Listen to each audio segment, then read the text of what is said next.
Salam sejahtera, terima kasih kerana bersama dengan saya di Nazilin Unity Channel. Tuan-tuan dan puan-puan sekalian, ini jawapan kepada pendedahan Albert T. berkait dengan kononnya beliau memiliki bukti atau beliau memberikan rasuah kepada setiausaha politik Anwar Ibrahim dan juga menyatakan kononnya Anwar Ibrahim memberikan lampu hijau untuk merakam video GRS.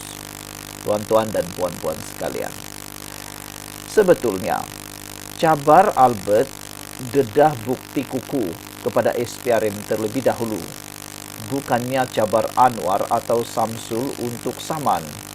Itu kemudian jangan buat spin bodoh.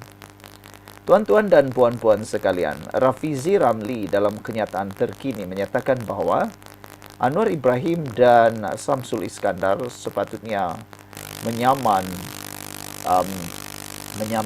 Albert T. Namun itu perkara yang sepatutnya dielakkan.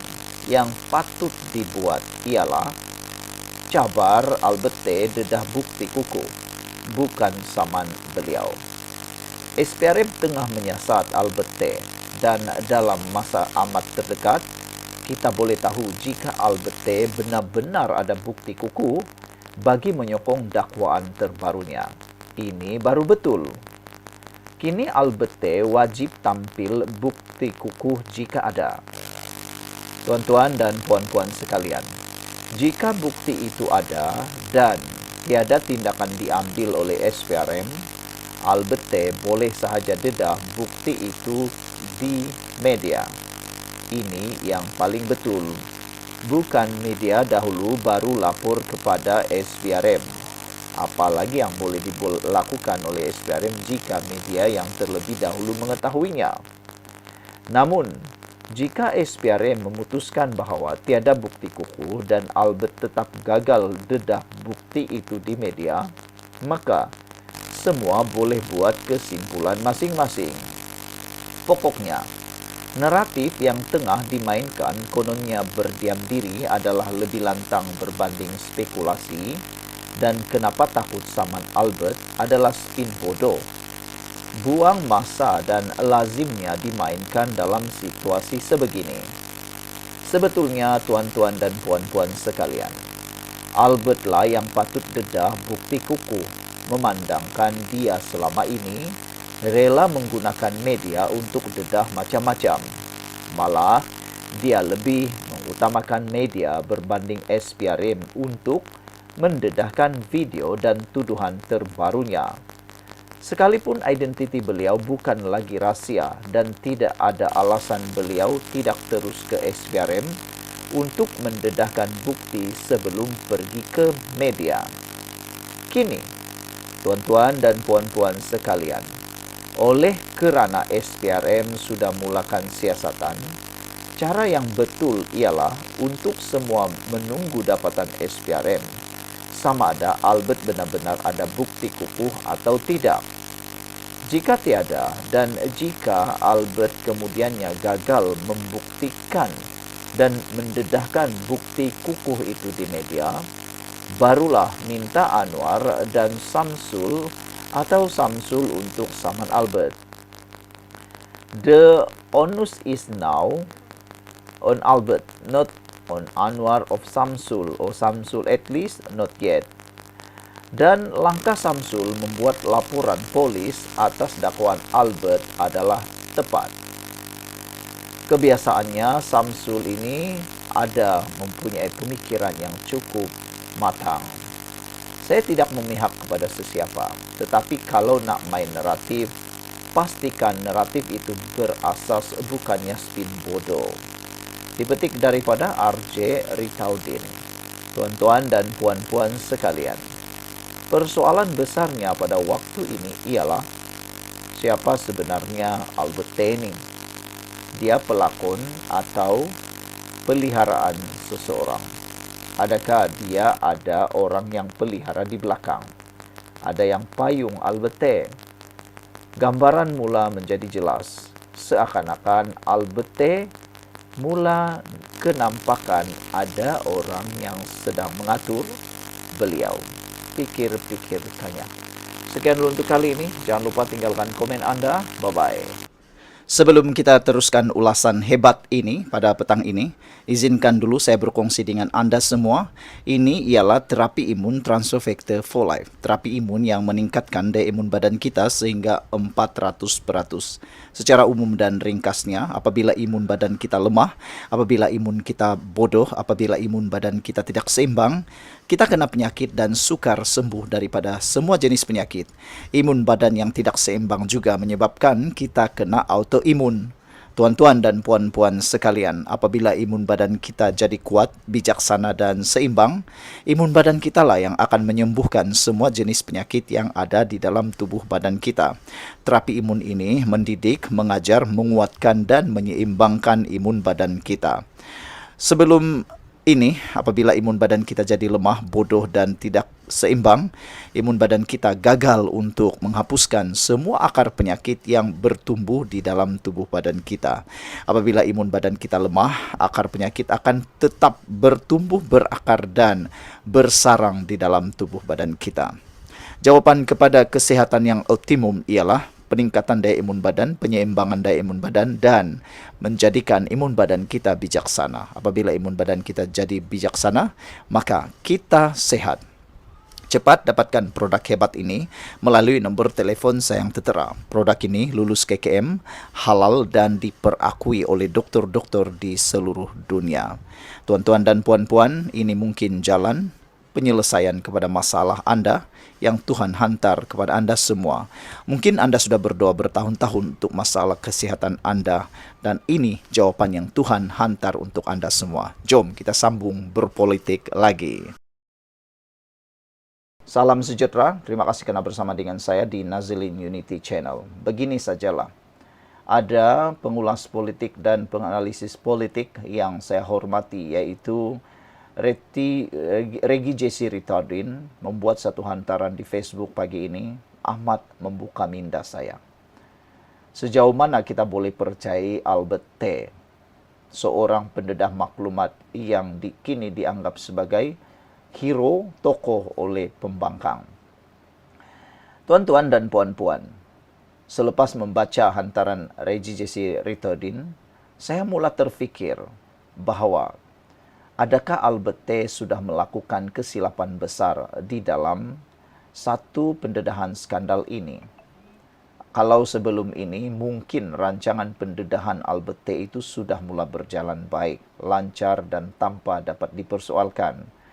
Tetapi kini pendedahan beliau terkini tentang video berkait dengan isu skandal membabitkan setiausaha politik Anwar Ibrahim Muhammad Iskandar Madakin, kini kelihatan seakan-akan mula bercelaru dan menjerut leher Albert T. sendiri. Tindakan beliau mendedahkan satu video memaparkan seorang wanita yang dikaburkan muka mula menjerut leher Albert sendiri. Ini satu kesilapan.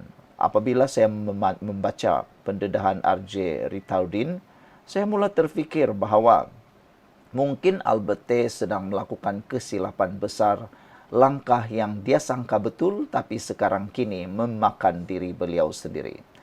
Pertama, kesilapan beliau ialah beliau tidak terus kepada pihak berkuasa untuk mendedahkan bukti tersebut. Tak apalah, mungkin Anda kata sudah banyak kali dia buat tapi tidak berjaya. Okey, tak apalah. Yang itu mungkin ada sedikit kelebihan. Tetapi satu kesilapan besar yang mungkin Albert tidak pernah terfikir ialah kini beliau mula dilihat boleh menjadi ancaman besar dalam negara. Adakah kini menjadi persoalan kita ialah Albert ini satu ancaman yang besar kerana beliau sanggup berlakon untuk merakam siapa saja ahli politik di Malaysia untuk diperangkap. Kalau sebelum ini di Sabah, tak apa, itu perangkap mungkin berkait dengan perlombongan di Sabah. Tapi kenapa kini Samsul Iskandar pula tiba-tiba dia rakam? Mula jadi persoalan, adakah Albert T. ini sanggup diupah atau sanggup menjadi arahan, menerima arahan daripada sesiapa saja, termasuk musuh politik siapa saja, untuk jadi pelakon lalu merakam. Apalagi rakaman yang mungkin dimiliki oleh Albert T. yang tersembunyi sekarang. Adakah tiba-tiba pula dia ada rakaman melibatkan pemimpin pembangkang pula? Anda mungkin kata tidak mungkin. Jangan pula Anda pernah fikirkan begitu. Albert T. sudah mulai terbukti. Dia punya rakaman yang luar biasa. Jangan heran kalau tiba-tiba rakaman dia bersama Tun Mahathir dalam perjumpaannya baru-baru ini pun ada. Mana tahu dia jumpa dengan Tun Mahathir, pula tersisip rekaman video di pin baju, bukan lagi kamera pen. Siapa tahu kan? Tun Mahathir kena hati-hati dengan orang Albert T ini. Jangan-jangan dia pun juga merakam apa yang dibualkan dengan Mahathir, lalu dikerat-kerat perbualan itu menjadi sesuatu yang tular, yang menjadi persepsi yang luar biasa. Oke, itu pertama. Yang kedua, bayangkan begini tuan-tuan. Kalau sewaktu Albert T. merakam perbualan dengan ahli-ahli politik daripada GRS Sabah, itu kita boleh terima dia rakam. Dia rakam untuk mungkin kepentingan dia, ataupun ada tujuan untuk menjatuhkan kerajaan GRS Sabah. Oke, tak apa. Tapi kini yang menjadi tanda tanya, apabila saya baca tulisan Regi J.C. Rethodin, saya pun terpikir betul juga lah logik dia. Ketika Albert T. merakam wanita itu, kalau betul wanita itu ialah proksi kepada Samsul Iskandar, siapa yang arah Albert T. merakam wanita itu pula? Kalau dalam pengakuan Albert T. dia kata Samsul yang arah membuat rakaman terhadap membuat rakaman tersebut. Sekarang nak tanya, siapa yang suruh Albert T. rakam wanita itu pula? Takkanlah Samsul pula yang suruh wanita itu direkam. Coba pikir, logika tidak betul kan? Siapa yang suruh Albert T. rekam perbualan pengakuan dengan wanita itu? Dan kalau betul-betul video itu boleh diterima, credibility video itu boleh terima, jangan kaburkan wajah wanita itu. Supaya orang tahu wanita itu siapa dan wanita itu betul-betul bersedia untuk direkam. Tapi malangnya, itulah persoalan dia. Siapa mastermind sebenar? Saya rasa ada orang yang sedang mengarahkan Albert T. pula merakam wanita itu. Sebab video yang baru dia tular itu bertarikh 21 November. Baru sahaja berlaku. Sedangkan rakaman-rakaman yang sebelum ini sudah berlaku lebih awal. Kenapa rakaman 21 November pula Anda percaya? Ini kalau saya tak boleh percaya rakaman itu. Sebab rakaman itu sudah berlangsung, baru berlangsung 21 November. Kalau rakaman itu berlaku sebelum semua isu ini berlaku, ini boleh dipercayai. Tapi video ini baru juga dihasilkan pada 21 November yang lepas. Coba fikirkan. Semua sudah berlaku, baru tiba-tiba ada seorang wanita dipanggil buat pengakuan. Lalu direkam pula oleh Albert T. Siapa yang suruh buat rekaman itu? Yang seterusnya. Kenapa rekaman itu baru juga keluar 4 hari sebelum PRN Sabah? Dan rekaman itu baru diberani dikeluarkan selepas bertemu dengan Tun Mahathir. Apa kaitan dengan Tun Mahathir sehingga perlu kelulusan Tun Mahathir untuk mendedahkan rekaman video pendek seorang wanita yang mengaku tersebut? Tuan-tuan dan puan-puan sekalian, kalau Anda suka dengan pendedahan luar biasa ini, yang membuka minda kita semua ini, Anda share kepada semua orang. Sebab sebenarnya saya tidak percaya lagi dengan Albert T. Pada pendedahan awal Albert T. berkait dengan skandal rasuah Sabah, saya mula percaya dan saya mula menaruh harapan bahawa pendedahan besar boleh berlaku di Sabah. Tetapi dengan pendedahan terkini, video wanita direkam itu, saya mula terfikir berapa banyak lagi yang video yang dimiliki oleh Albert T. ini. Dan siapa lagi yang dia sanggup untuk rakam selepas ini? Saya mula lihat Albert T. memang bahaya. dia boleh merakam siapa saja.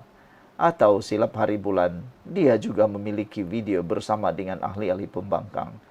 Jadi selepas ini kena hati-hati dengan Albert T. Jangan-jangan di mana-mana dia pergi, dia penuh dengan kamera di seluruh tubuhnya.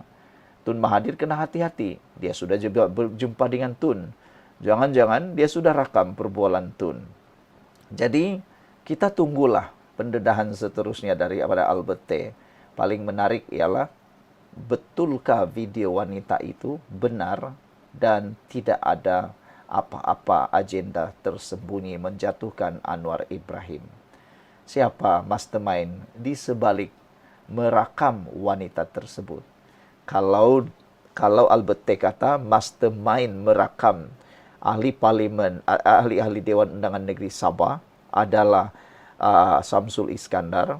Sekarang siapa mastermind yang lebih besar mengarah wanita itu dirakam? Coba fikirkan. Ada mastermind-nya.